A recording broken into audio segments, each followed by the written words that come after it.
bedae apa susah bedae apa aku tetep janji aja ewa aja tanpa duwa nadyan aku kok taksih lain janji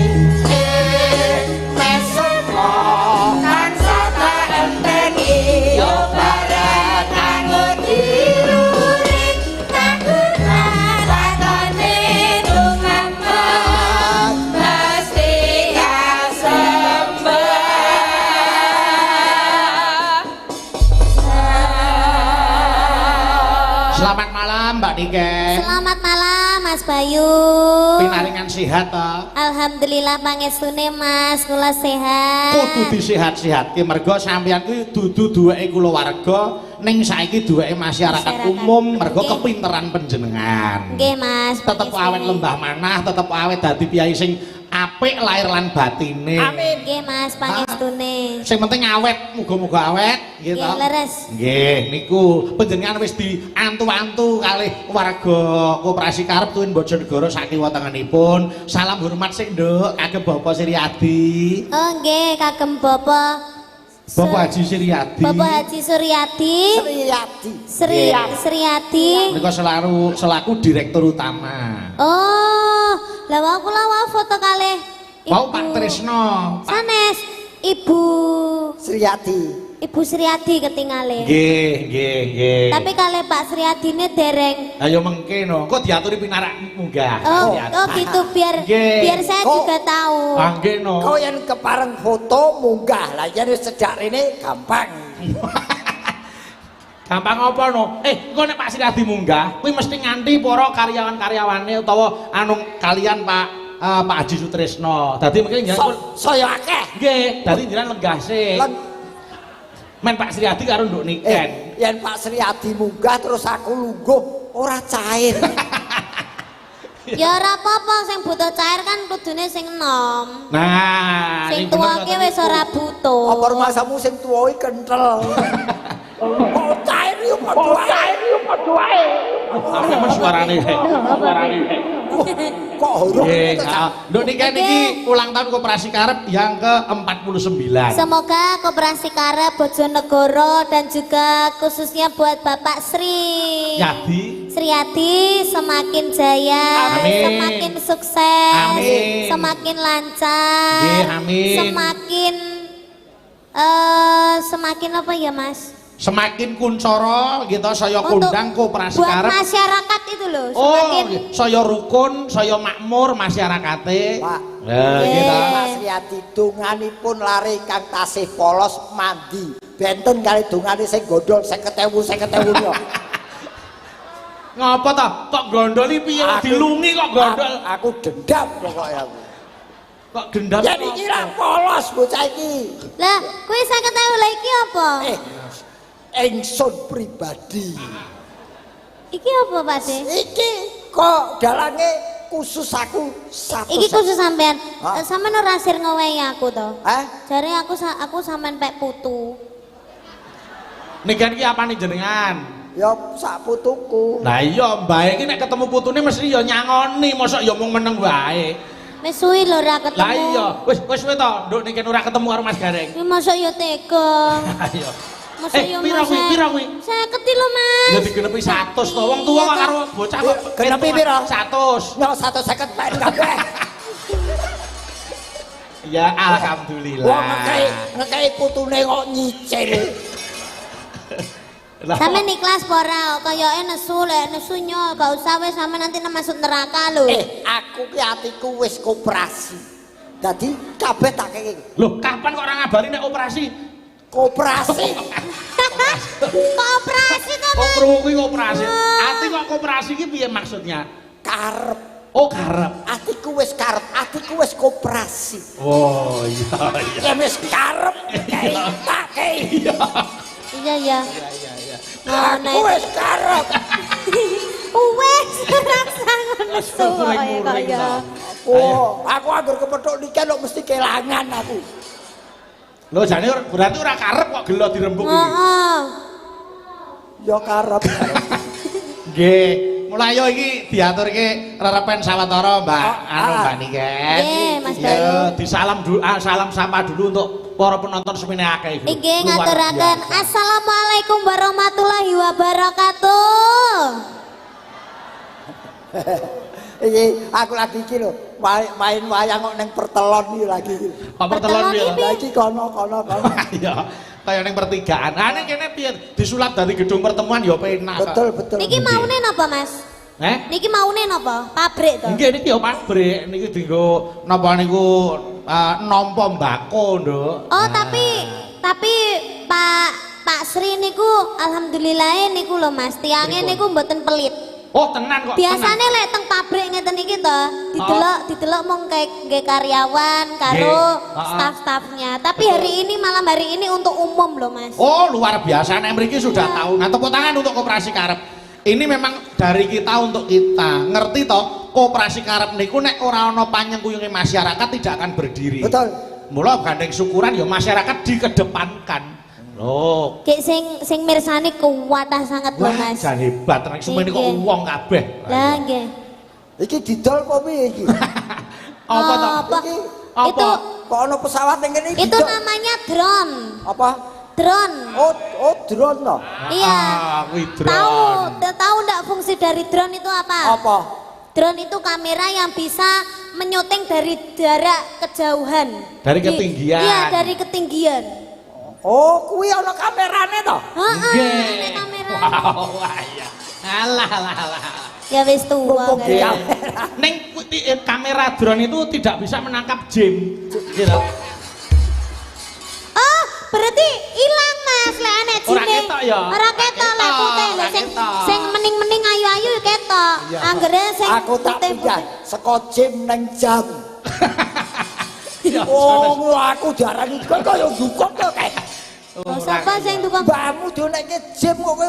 Sapa sing ngunekke sampe jam? Lah menawa ning kene nek jam kan ya ora ngerti aku lak apa ya muni terus to, sampeyan. kamera drone kuwi ra iso untuk menangkap jin. Kok iso? Kok iso Baper lho ya Mas. Gumun aku. Ya iya. Aku kok rumangsa dhewe. Mula ngene ora usah gelo. Saiki perkara putu karo Mbah tak ilangi. Betul. Sekarang menjadi pasangan. Ya. Nduk niki nembang Nyidam Sari gandrung pasanganmu Mas Gareng. Wis. Ning nggone banner iki udah gareng sampean itu sing dipajang kok tapi tekane sampean ya. Iya. Kuwi jane Gareng Angga kuwi. Anu nun sewu niku gambare garenge pun mati lho, Pak. Wis saestu sok mle yen nimbali kula ganti nyuwun foto kula mawon mengke ngersani foto kula kirim. Ya ben ora kleru sok ganti Gareng ae. Lah Mas. Oh, Kira. kudune sing luwih enom to Mas. Supaya panitia ora kleru Heeh. ganti Gareng. supaya panitia ora mumet, ora sawayangan. Ana kancane ditinggal. Iya. Ya, saiki Nyidam Sari dibawani. Nggih. Nduk niken gandrung Mas Gareng. Wis, Ayo. kuwi anggepen wong lanang sing bagus dhewe. Ya ta? Nggih. Arep kaya bokong dicet. Ning kuwi anggepen Bokong Oh, dicet. apa Iya. kurang gawean kok bokong kok dicet iki lho. lah men kita. Yo elek-elek ning aja bokong dicet to. Ayo. Paling ora ya bokong ditato. Kono Cahayu gandrungan kuwi Mas Gareng. Nggo rabuk nyawa. Nggih. Iki mumpung ditimbali ya. Maka duh wong bagus. Iya. Dawang bagus.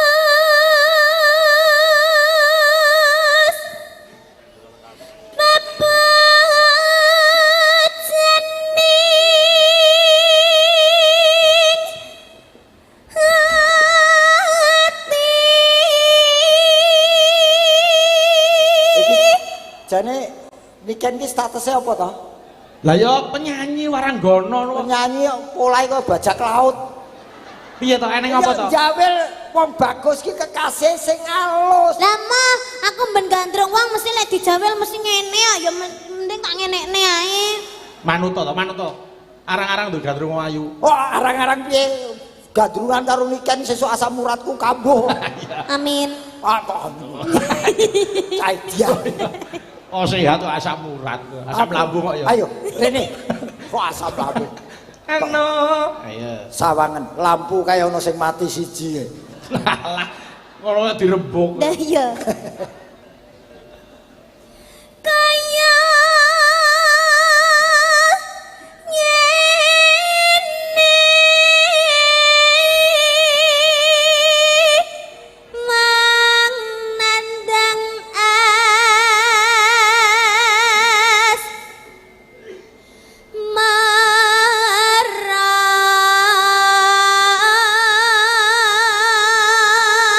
gejala kencing manis tadi. Ngene apa sing biasa? Joget biasa. Asam urat, asam lambung, kencing manis. Aku ki gareng di laboratorium. Di sini Ya aku sing penyakit kok. Ya sing gagah. Sing gagah. Aja koyo Iya, iya. Ya aja dadi atimu. Saking senenge ngatiku polahku kaya ngono mah. Oh, nggih. Yo ganti Mas Gareng sing gandrung. Duh, Apa to awakku dhewe? aku ora nyimak mau. Iya. Apa to awakku dhewe. aku mlaku nggih Kacang Mas. Kakang Mas ora Kacang Mas. Lah mlaku-mlaku rene Iya, lho. mlaku rono. Digandeng Ken, gandengen Ken, Mas Gareng digandeng. Nah, Jan, kaya putune ngeterke mbane puskesmas ya. Ora apa-apa, goleke kesehatan kok. Ora roman ra paten. Aja nesu to. Cek gula. Kencing manis nek. Lah biasane wis tuwa ki kudu cek ngono kuwi. Ya cek-cek ning ora kakan penyakit kok. Ya, do dewa, nduk Ken. Ayo wis. Dademu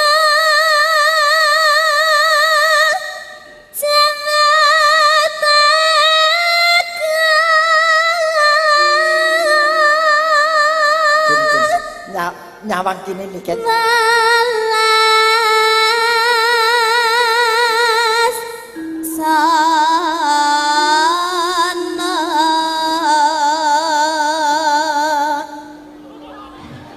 Ken dituntun Ken. Asyhadu alla ilaha illallah. Kaya wong mecati. Lah apa ngerti miring-miringnya kok ora ya wedi to. Drama. Tapi malah melok miring-miring kok. Drama kok. Ya tapi yo rene gandrung kok miring-miring ini. Aku Bayangke sering lek terus pamane zaman Gen Z apalagi ini zamannya zaman cah nom-nom. Pacaran nganti miring-miring ini yo rene to Pak De, Pak De. Terus aja dituntut. Kon maca syahadat yo kowe mecati. Wis sampean Islam apa ora? Ya Islam. Iya Islam ki maca syahadat ki yo rene salahe. Nek yo Malah aja terus kaya wong mecati ngono to. Tutupno Yayi. Pun kakang tansah midhangetake. Ya, besok kapan? besok kapan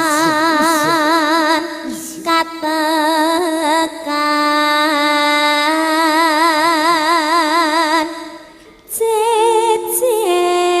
cecer lan wong Wedhus. Bagus. Oh, bagus ya. Bagus.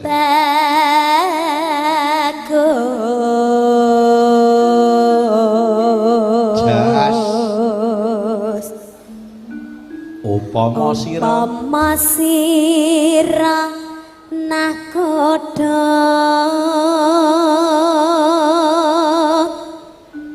tanpa prau sasat sarah sarah ing Jaladri. ing Jaladri.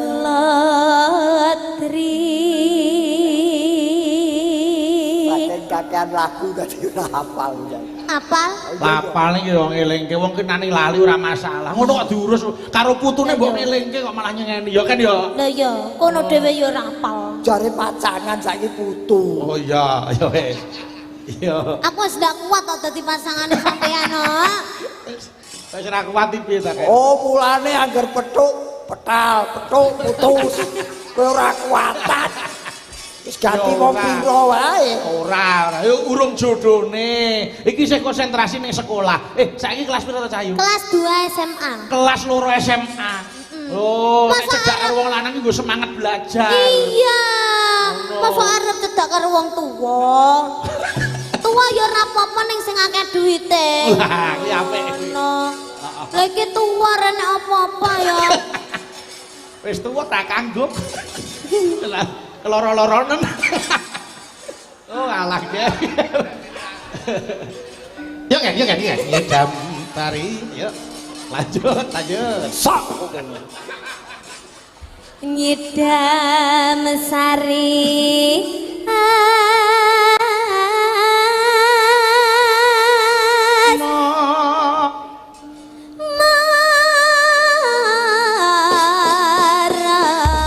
tepuk tangan kagem niken Salindri Bapak Ibu.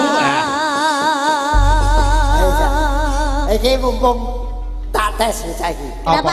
Ning aja berpikir negatif lan pornografi. Tidak. Pornografi. Saya selalu berpikir positif. Tegese koperasi ki apa? Tegese koperasi ya untuk menyimpan uang. Lah iya ono genahe. Ya toh Mas, mau gak? Operasi yo kuwi lha apa nek ora kuwi? Nah, iki tak terjemahke ning aja berpikir negatif. Oke. Oh, Nanti berarti arep dipisah iki tembunge. Sama dengannya kamu nilai sendiri. Oke, nggih. Koperasi, koper kuwi wadah. Ada. Asi ki air susu ibu. Bener. Koperasi wadah air susu ibu kuwi BH.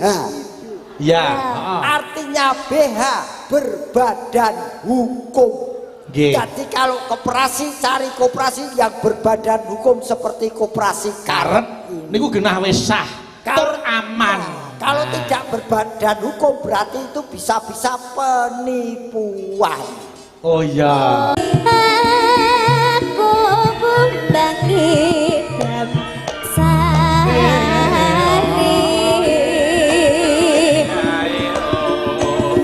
Gong-gong ino Mas Anggit.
Wayangan Irama Seger. Nggih.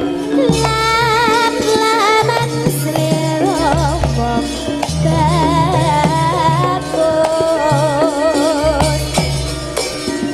Nganti mati ora bakal lali.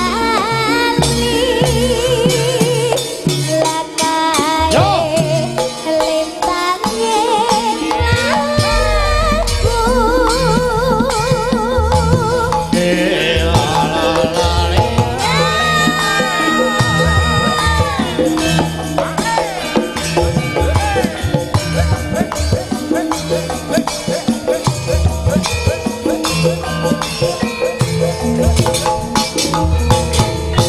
Ngerangin ayo gender sinter gampang ayo.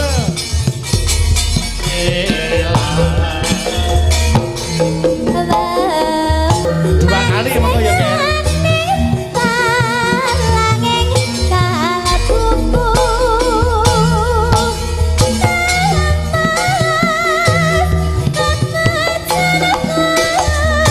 Aja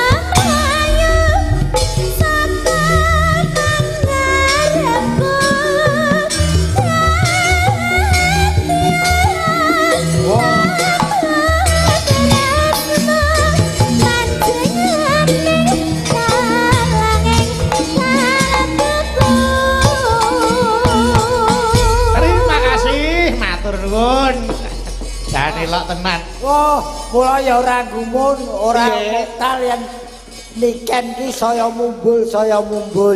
Lah apa kok Mergo kualitase bocah iki pancen nyata ora tegese ora karbitan, ora karbitan. ora kesengkan ning Ah. ditata karo kahanan. Ah, mung ya dongane wong tua muga-muga tetep eksis sepanjang masa. Amin. Nduk niki nampun lenggase aku tak nyuwun tulung Pak Dirut diaturi pinarak wonten Oh, panggungan nggih. Mas Gareng. Nggih. Bapak Siryadi sekalian Bapak. monggo menawi wonten keparengipun.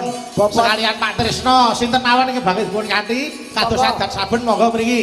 Bapak. Pinarak mriki. Bapak Sriyadi parenga wonten mriki Bapak. Monggo Kalian- monggo Bapak, kalian monggo ibu, pinarak mriki monggo. Kalian ibu, kalian Metara. sinten kemawon.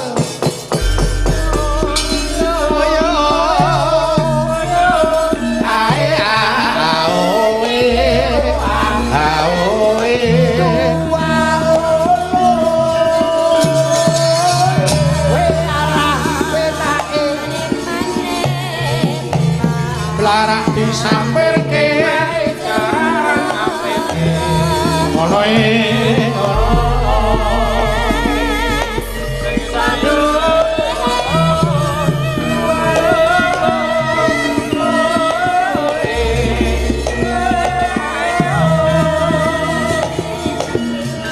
monggo Bu, monggo Bapak mriki bae. Ngetan bali ulang apa setyane ono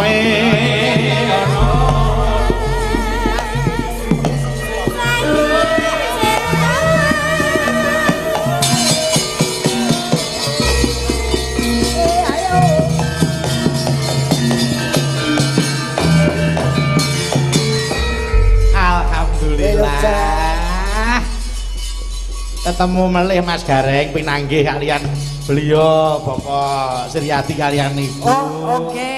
Wilujeng dalu Bapak. Wilujeng dalu. Wilujeng dalu Ibu. Nggih, pinaringan sehat sedayanipun. Binerkan dening Gusti. Sadurunge matur kalah terjemahan Sriyadi kala wau. Malah lah. Ngapa dijelentreh-jelentreh iki? Yo kecetok. Kok suarane gampang lek kaya ning jero gumuk. Ora mudeng-mudeng kok mbuh. Kene. Iki nih yang sewu. Nggih, niki matur sembah nuwun sampun kersa jumeneng wonten mriki supados masyarakat sak kiwa tengipun mriki pirsa endi to piyai sing asmane Pak Sriyadi nggih menika. Ah iya, genah piyai iki pirsa kabeh. Bapak badhe paring dawuh Monggo, Pak. Nggih, matur nuwun. Sebelumnya saya ucapkan terima kasih. Assalamualaikum warahmatullahi wabarakatuh. Waalaikumsalam warahmatullahi wabarakatuh. Selamat malam dan salam sejahtera buat kita semua. Terima kasih pada Bapak Ibu pengurus, pengawas, Koperasi Karep, jajaran manajemen dan seluruh anggota, karyawan, karyawati Koperasi Karep dan PT Karep Alam Sejahtera dan seluruh masyarakat Kabupaten Bojonegoro dan sekitarnya. Tepuk tangan buat kita semua. Luar biasa. Terima kasih malam hari ini puncak acara hari ulang tahun Koperasi Karep yang ke-49 disemarakkan oleh semua masyarakat Kabupaten Bojonegoro. Mohon doa restunya, mudah-mudahan Koperasi Karep di seluruh unit usahanya dan PT Karep Alam Sejahtera selalu diberikan kelancaran, kesuksesan dan perkembangan. Amin. Dan semoga selalu membawa rezeki yang melimpah, barokah, manfaat untuk kita semua. Amin. Amin. Sejahtera untuk kita semuanya. Amin, amin, amin. Dan Nduk niki. sehingga hari ini alhamdulillah hiburan wayang kulit Nggih. dengan Ki Dalang Mas Bayu Aji Prasetyo Nggih. dan seluruh kru yang luar biasa. Nggih. Dan tentunya alhamdulillah hadir juga Mas Gareng Semarang. Nggih. Terima kasih Mas Gareng telah Jelentrehkan. menjelentrehaken Oh, nggih. Jelentrehkan itu apa bahasa Indonesia? jelentreh Menjabarkan. Nggih. dan juga hadir pula Nduk Niken yang dulu masih kecil imut-imut sekarang imot-imot. Nah, nggih. Rekamanipun wonten mriki isih kelas pira SD? Masih SD dulu angger teko Niken namanya dijak foto gendel ibu ae. Nggih. Nah, alhamdulillah tadi sudah begitu datang disambut, alhamdulillah kemasuk ruangan saya. Alhamdulillah. Nduk Niken, Nggih. dados beliau itu mengenang masa lalu masa kecilmu di sini. Riyen ya neng kene karo Mas Le. Om Sleng almarhum. Oh. Ya, nggih. Sekitar tahun 2012 ya. 2012. 12 13 lah ya. Nggih, niku. Mula niki terus biyen nduk niki isih SD, saiki wis kelas 2 SMA. Alhamdulillah. Mas Bayu, Dawuh. kula nggih badhe maringke apresiasi kepada kru panjenengan. Wah, alhamdulillah. Mboten sah, Pak. Mboten sah. Niku mungkin adike saya glelek-glelek. Ora, tapi khusus, khusus nggih napa? Saya dulu bersama Swargi bapak saya, Bapak Haji Muhammad Budi Suprayitno. Oh, Pak Prayit nggih, Pak, nggih, nggih. nggih. Alhamdulillah 23 tahun yang lalu saya mengenal cintaku yang pertama. Alhamdulillah mungkin masih eling sak meniki sapa sing pernah